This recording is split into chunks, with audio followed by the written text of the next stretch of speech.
যুদ্ধ এবং সামরিক যুদ্ধ এমনভাবে তৈরি হয়েছে পুরো বিশ্বের অবস্থান এই মুহূর্তে টালমাটাল, এবং আমরা কিন্তু সেটার হাতে নাতে প্রমাণ দেখতে পাচ্ছি পুরো বিশ্বের অর্থনীতিতে, পুরো বিশ্বের স্টক মার্কেটে, ক্রিপ্টোকারেন্সি মার্কেটে। ঠিক আছে, এখন একের পর এক টেরিফ, রেসিপ্রোকাল টেরিফ, তার উপর পাল্টা টেরিফ এক একটা দেশের, এই একটা অবস্থানে শুধুমাত্র ইউএস যে স্টক মার্কেট খারাপ সিচুয়েশনে আছে তেমনটা না, চায়নার স্টক মার্কেট বলুন বা অন্যান্য কান্ট্রির স্টক মার্কেট বলুন, প্রত্যেকটার খারাপ সিচুয়েশনে আছে। এবং গতকালকে আপনারা হয়তোবা জানেন, গতকালকে আমি আপনাদেরকে ভিডিওতে বলছিলাম যে এর পিছনে কার হাত আছে, এবং তাকেও কিন্তু আরও কয়েকজনে কন্ট্রোল করে, সেই বিষয়গুলো নিয়ে আজকে আলোচনা করব। এবং আপনারা দেখেন গতকালকে যে পোস্টটা করছিলাম যে আগামীকাল মানে আজকের দিনটা স্টক মার্কেটের জন্য বা পুরো বিশ্বের অর্থনৈতিক মার্কেটের জন্য একটা গুরুত্বপূর্ণ দিন। সেটার কারণটা কি, 1987 সালে ঠিক এই দিনে ব্ল্যাক মানডে হয়, যেটার মানে হচ্ছে যখন মার্কেট মানডের দিকে মানে সোমবারের দিকে খোলে তখন কিন্তু মার্কেট ক্র্যাশ করা শুরু করে, মানে এই জায়গাটাতে সেল অফ হয়ে শুরু করে বেশি। সো ঠিক সেম একটা ঘটনা ঘটতেছে।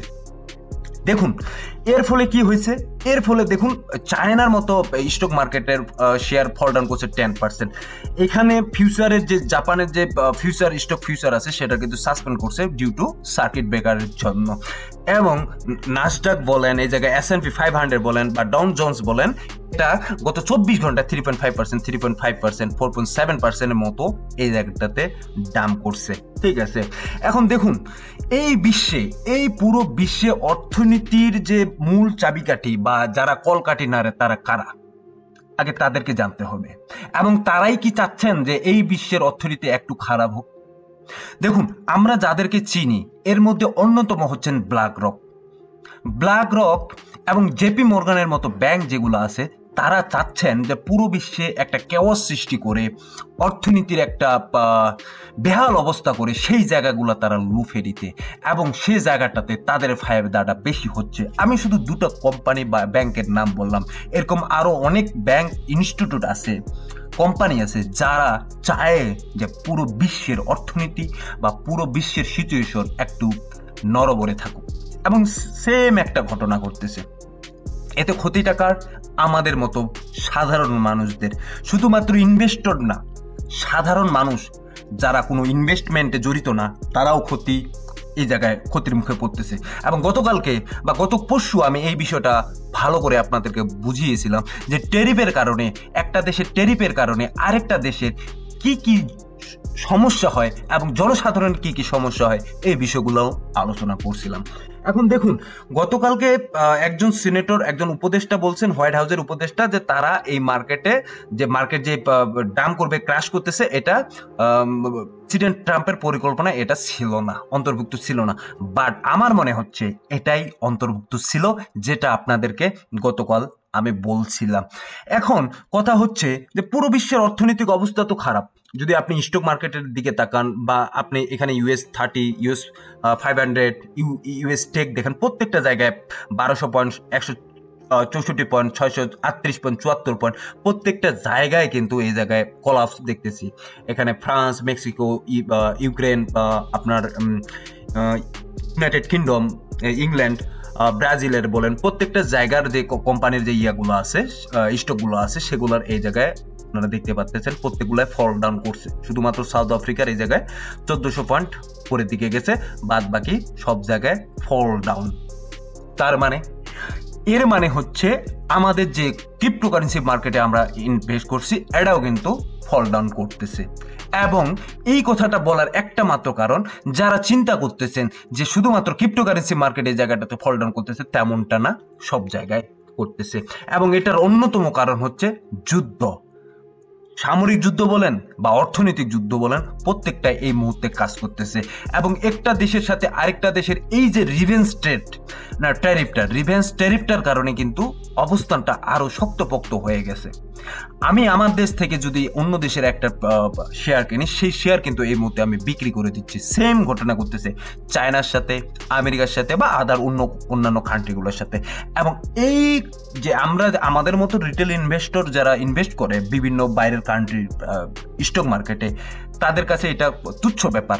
কিন্তু ব্ল্যাক রকের মতো কোম্পানি বা জেপি মর্গানের মতো ব্যাংক, এদের মতো বড় বড় ইনস্টিটিউট, এরা কিন্তু বিগ অ্যামাউন্টের ইনভেস্ট করে থাকে বিভিন্ন কান্ট্রির স্টক মার্কেটে, এবং তারা যখন চায় তখন তারা ওগুলো সেল অফ করে বের হয়ে যায় এবং ওই কান্ট্রির স্টক মার্কেটটা নিচের দিকে চলে আসে এবং মার্কেট কোলাপস করে ওই কান্ট্রির।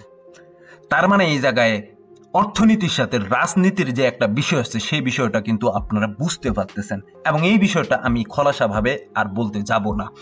এই জায়গাটাতে যদি চায়নার আপনি ইয়াটা দেখেন, চায়নার স্টক মার্কেট, সেই জায়গায় কিছু কিছু কোম্পানি আছে, বাট কিছু কিছু ব্যাংক আছে বা টেকনোলজি বলেন, সেগুলো 17%, 8%, 20%। লাইক অ্যাস যে ক্রিপ্টোকারেন্সির যে মিম কয়েনগুলো আছে বা শিট কয়েন, অল্টস কয়েনগুলো আছে, যেরকম নিচের দিকে ডাম্প করে, ঠিক তেমনভাবে কিন্তু স্টক মার্কেটেও এরকম ডাম্প দেখতে পাচ্ছি, যেটা কিন্তু আসনি সংকেত। কিসের আসনি সংকেত?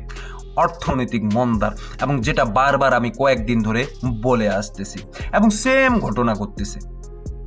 এখন এগুলা থেকে উত্তরণের উপায় কি? এগুলা থেকে আসলে কিভাবে উত্তরণ করব, বা এখন আমাদের কি করা উচিত, কি করণীয় এই জায়গাটাতে? দেখুন, গত কয়েকদিন ধরে আমি এই জায়গায় যে বিষয়টা বলতে চেষ্টা করতেছি, যদি আপনারা বিটকয়েনের দিকে লক্ষ্য করেন, সেক্ষেত্রে তার যে লাস্ট যে ডাম্পটা ছিল সেটা কিন্তু ব্রেক করছে, এবং ব্রেক করে আমাদের যে একটা প্রেডিকশন ছিল এখানে 70 বা 71 পর্যন্ত এই জায়গাটাতে আসার একটা হেলদি কারেকশন নেওয়ার পসিবিলিটি আছে।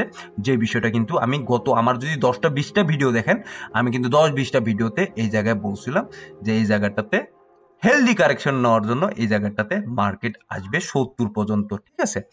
এবং আমি এটাও বলছিলাম যে যদি হেলদি কারেকশনটা নেয় সেক্ষেত্রে মার্কেটের জন্য একটু ভালো হয়, কারণ মার্কেট কিন্তু তার একটা গ্যাপ ফিল আপ করতেছে, ঠিক আছে? ওই গ্যাপটা ফিল আপ করার পর মার্কেট ওই অবস্থানে খুব দ্রুত আসার সম্ভাবনাটা পরবর্তীতে কম থাকে। সেম একটা আমরা এই জায়গাটাতে ঘটনা দেখতে পাচ্ছি। এবং টোটাল থ্রির কথা যদি আপনাদেরকে আমি বলি, এবং টোটাল থ্রিতে আমি আপনাদেরকে বারবার এই জায়গাটাতে বলছিলাম যে যদি এটা ক্রস করে 718 ক্রস করে, সেক্ষেত্রে আমি কোথায় দেখাইছিলাম আপনাদেরকে 650 বিলিয়ন মার্কিন ডলার বা 670 বিলিয়ন মার্কিন ডলার, এই জায়গাটা আপনাদেরকে কিন্তু মার্ক করছি। যারা আমার প্রতিনিয়ত ভিডিও দেখেন তারা কিন্তু এই বিষয়টা জানেন যে আমি এই জায়গাগুলোতে মার্ক করে দিছি। এবং ফল ডাউন যে হচ্ছে র্যাপিডলি ভাবে, ড্রাস্টলি ভাবে ফল ডাউন হচ্ছে। এখন কথা হচ্ছে যে এই কয়েনগুলো কি ভাই আর পাম্প করবে কিনা, এই কয়েনগুলোতে আমরা ভরসা কি করতেছি? দেখুন, মার্কেট যদি, আমি তখনই একটা কথা বলছিলাম, এখনই যদি ডোনাল্ড ট্রাম্প বলে যে ট্যারিফ আমি হাঁটায় দিচ্ছি, বা বিভিন্ন দেশ নেগোসিয়েশনে চলে আসে, মার্কেট কিন্তু এমন উপরের দিকে পাম্প করা শুরু করবে, তখন কিন্তু আপনারা আর কেনার মতো সময় পাবেন না। ঠিক এই মুহূর্তটা একটা সময় আসবে, এতটুকু আপনাদেরকে আমি বলতে পারি। এবং S&P 500 এর কথা যদি আমি বলি, সেটা গতকালকে যে জায়গাটাতে ছিল 1 ডে টাইম ফ্রেমে, সেটাও কিন্তু ড্রপ করে নিচের দিকে আসছে, এবং নিচের দিকে এখানে 49 বা 48 এই জায়গাটাতে আসার একটা পসিবিলিটি আছে, ঠিক আছে? সো আমরা যেহেতু ইউএস স্টক মার্কেট বা কোনো স্টক মার্কেট নিয়ে কাজ করতেছি না, সো এই বিষয়টা আপনাদেরকে সেভাবে বর্ণনা করারও কোনো কিছু নাই। এবং আপনি যদি দেখেন প্রত্যেকটা নিউজ, এই জায়গাটা দেখেন যে শর্ট সেলিং, আচ্ছা থাইল্যান্ডের stock exchange temporary ban short selling, মানে এই জায়গাটাতে শর্ট সেলিং করতে করতে করতে মানুষ এত পরিমাণে টাকা কামায় নিল, শুধুমাত্র শর্ট সেলিং করতেছে। এবং শর্ট সেলিং কিন্তু আমরা আমাদের ক্রিপ্টোকারেন্সি মার্কেটেও দেখতে পাচ্ছি। যদিও নিচের দিকে লিকুইডিটি খুবই কম, এখন উপরের দিকে লিকুইডিটিটা সবচেয়ে বেশি। এই জায়গায় যে আমাদের যে এক্সচেঞ্জগুলো আছে, সেই এক্সচেঞ্জগুলোও কিন্তু সেম কাজটা করতেছে, তারাও কিন্তু শর্ট সেলিং করে এবং শর্ট করে এই জায়গাটাতে টাকা ইনকাম করে নিচ্ছে, ঠিক আছে? এখন কথা হচ্ছে যে ভাই, মার্কেটের এই অবস্থান ডোনাল্ড ট্রাম্প দায়ী, কিছু কিছু কোম্পানি দায়ী, তার সাথে যারা জড়িত আছে তারা দায়ী, তাহলে আমাদের কি দোষ এবং আমরা এই জায়গাটাতে কি করলাম? আসলে আমরা কোনো কিছু করি নাই, আমরা হচ্ছে ভুক্তভোগী। এবং এই ভুক্তভোগী যে মানুষগুলো আছে, আমাদের মতো মানুষ যারা রিটেল ইনভেস্টর, তারা কিন্তু এই মুহূর্তে হা হুতাশ করতেছে। এবং সর্বোচ্চ যদি হা হুতাশের পর্যায়টা বলতে চাই, সেক্ষেত্রে অনেকে কিন্তু এমন একটা পর্যায়ে পড়ে গেছে, অনেকে কিন্তু সুসাইডাল কেসের দিকে ধাবিত হতে চাচ্ছে, যেটা কিন্তু আমি মনে করি আপনাদের জন্য একটু যে এটা খারাপ একটা জিনিস হবে বা খারাপ একটা ডিসিশন হবে।